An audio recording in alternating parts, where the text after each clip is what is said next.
साथियों, आज हम धर्म और मजहब के नाम पर भारत ही नहीं जो पूरी दुनिया में गोलबंदी बढ़ रही है, जिसकी वजह से पूरी दुनिया समेत भारत में अफरा तफरी का माहौल है, इसी पर आज चर्चा करेंगे।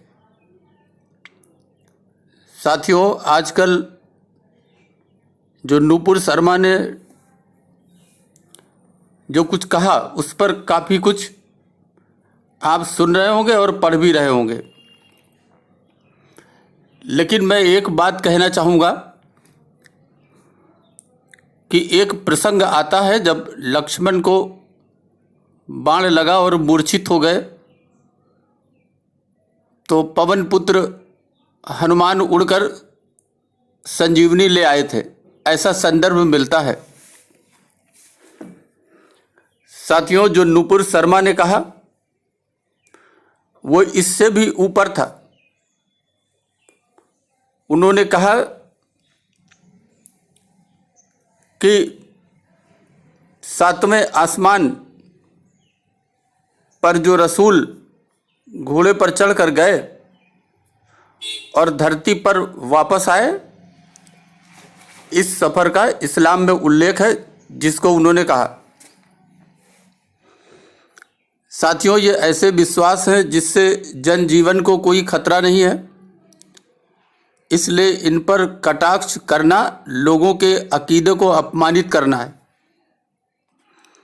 अगर आप तमाम धार्मिक और मजहबी किताबों को पलटें तो ऐसे विश्वास और अकीदों से यह किताबें भरी हुई हैं, जिसका सामान्यतया आधार नज़र नहीं आता, लोग इन्हें फिर भी मानते हैं। लेकिन साथियों, ये निजी अकीदा है, व्यक्तिगत मान्यता है, व्यक्तिगत विश्वास है, इससे जनमानस को कोई भी नुकसान नहीं है। न ही ये अमानवीय है और न ही ये अनैतिक है। फिर ऐसी बातों पर सवाल उठाना, इसका मजाक बनाना, ये इंसानियत नहीं हो सकता। साथियों, भारत विविधताओं से भरा हुआ है। हिंदुओं में भी कोई ज्ञान मार्गी है, कोई कर्म मार्गी है, तो कोई भक्ति मार्ग के इबादत का तरीका अपनाता है। सवाल वहाँ उठाना वाजिब है जिस विश्वास अकीदा से मानवता सर्वसार होती है।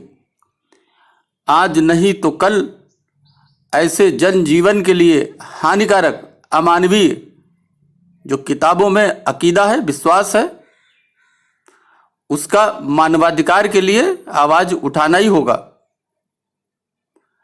फिर चाहे कोई आवाज दबाने के लिए भारत के लोकतंत्र में गला ही क्यों न रेत दे। नुपुर ने जो किया वो आवेश में ऐसी गैर जरूरी बातों को लेकर आक्रोश व्यक्त किया, जो निश्चित ही सभ्य आचरण नहीं था। लेकिन रहमानी ने उससे पहले जो किया वो इरादतन उकसाने के लिए किया गया। रहमानी पर कोई कुछ कहने को तैयार नहीं है। वो 7वीं सदी का जमाना गया जब मूर्ति पूजकों के बुतों को तोड़कर इस्लाम को आगे बढ़ाया गया। भारत दुनिया का एक सबसे बड़ा लोकतंत्र और पंथ निरपेक्ष देश है।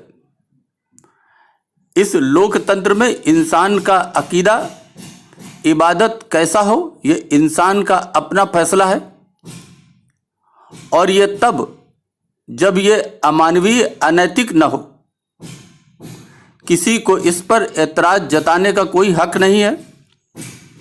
भारत बुत परस्तों का देश है, था और रहेगा। जिसको ये नापसंद हो वो ऐसी जगह रह सकता है जहां बुत परस्ती हराम हो। हर मजहब धर्म की परंपराओं में, किताबों में जानवरों की हत्या, नशाखोरी, जुआ, परस्त्रीगमन, हलाला, मुता, मिस्यार, व्यभिचार, बहुविवाह, अकर्मण्यता, लिंग भेद, सांसारिक कर्मों से त्याग, इबादत के नाम पर शोर मचाना, सार्वजनिक जीवन में बाधा डालना, पशु पक्षियों की कुर्बानी, बलि, त्योहार के नाम पर हत्या, जाति भेद और वर्ण भेद जैसे अमानवीय अनैतिक बातें भरी पड़ी हैं पाई जाती हैं। लेकिन आश्चर्य है, इन अमानवीय और अनैतिक बातों के सुधार के लिए कोई आगे नहीं आता। 21वीं सदी में हर सुधार और विकास के लिए इंसान आगे बढ़ता है, लेकिन जब धार्मिक मजहबी सुधार की बात होती है तो इंसान हजारों साल पहले लिखी बातों को ईश्वर अल्लाह से जोड़कर इनके सुधार का विरोध करता है। कारण यह है कि अधिकांश पंडित, मुल्ले, पादरी आदि इन किताबों के आधार पर अपना व्यापार चला रहे हैं। इनके पास दुनियादी विकास परक जो शिक्षा है, केमिस्ट्री हो, खगोल शास्त्र हो, फिजिक्स हो, चिकित्सा विज्ञान हो आदि अनेक, इनका अभाव रहता है।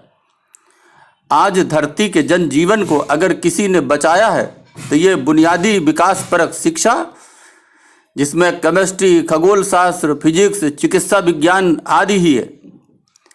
इंसानों की वेशभूषा तय करके उनको धर्म और मजहबों में धर्म मजहब के ठेकेदारों द्वारा बार बार बांटा गया। आज इंसान अलग अलग धर्म मजहब के नाम पर गोलबंद होकर आपस में युद्ध कर रहे हैं। इनकी वेशभूषा भी अलग है, कारण कि बचपन से ही धर्म मजहब की शिक्षा ने बिगाड़ अधिक किया है, विकास कम किया है। साथियों, युवा होने तक बच्चों को दुनियावी विकास परक शिक्षा, जिसमें केमिस्ट्री, खगोल शास्त्र, फिजिक्स, चिकित्सा विज्ञान आदि इन विषयों का पूरा ज्ञान देना चाहिए, ताकि उसकी पूरी तरह समझ विकसित हो सके, दुनिया को कुछ देने लायक बन पाए। और ऐसी समझ विकसित होने के बाद ही युवाओं को धर्म और मजहब की शिक्षा अगर दी जाती है तो ये मानव विकास में लाभदायक होगा। धर्म और मजहब विज्ञान की कसौटी में कसकर जानने, महसूस करने, समझने का ही विषय है, अंधे बनकर मानने का विषय नहीं है। अंधविश्वास इंसान को गर्त में ले जाता है।